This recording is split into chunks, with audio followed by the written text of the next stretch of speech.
چې په ژوند کې سخت نه وي لکه بې مالګې توامه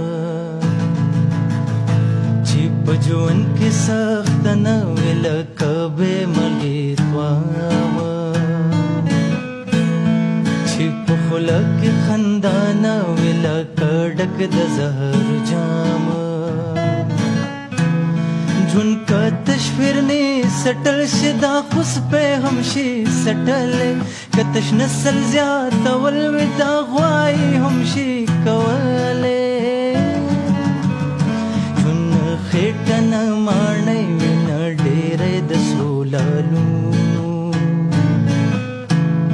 نه یاران نه معشوقې دي نه باغونه د ګلونو ژوند خودله دی او په مخه غورځېدل او پاڅېدل دي ټکې سوز دی ټکې ساز دی سا خندل دي سا ژړل دي ژوند په سترګو د عاشق کې پلوشه ده د خمار په صحرا کې لټول دي د اشنا د کوڅې لاره